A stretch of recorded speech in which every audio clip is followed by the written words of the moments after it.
The deepest joys in this world come only on the other side of self-denial.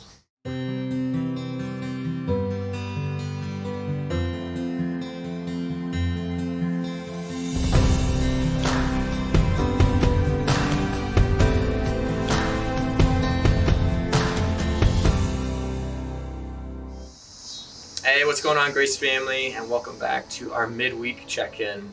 So we're nearing the end of our series of Invite, and we're looking at how Jesus invited people into his life. And not only did he invite, but he includes a challenge and an opportunity to change.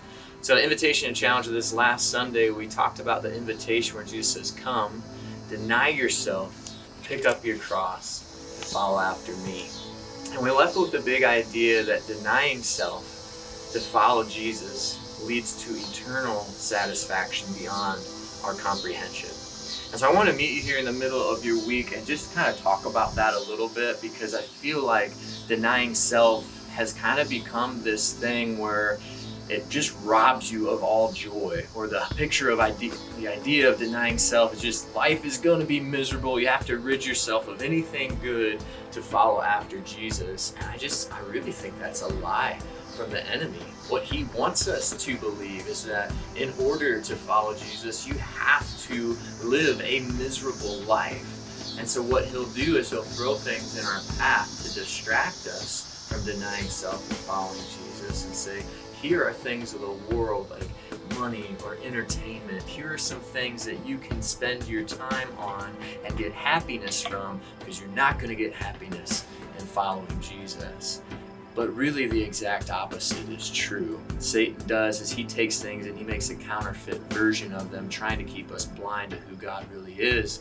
But the truth is, in denying self and following Jesus, we have a joy that can't be experienced anywhere else. And so I wanted to expand on that a little bit and kind of looking at that and applying it to my own life. I found an article on desiringgod.com. It's affiliated with John Piper, and there's a guy by the name, let me get it here. His name is Scott Hubbard. He's an editor for that website. He's a pastor up in Minnesota, and he's talking about this very subject. So this is what he has to say. It says, as it was for Jesus, so it is with us. The deepest joys in this world come only on the other side of self-denial.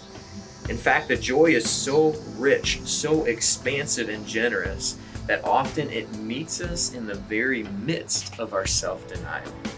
The new life rises as the other dies. The new plant sprouts while we are still hacking at the root of the old.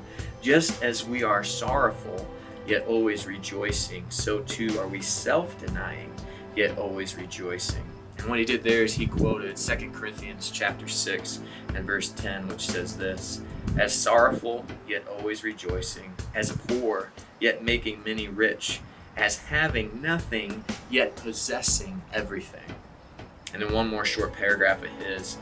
In his call to deny ourselves, then, Jesus breaks down the serpent's spell and beckons us toward the joy he has made for us. Come, he says, leave the safe and small pleasures of a self-protected life for the wild delights of following heaven's King.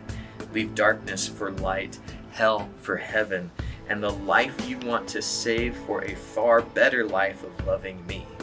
And in his own words, all the pain that self-denial brings, it is the only path to exceeding joy, because it is the only path to Christ.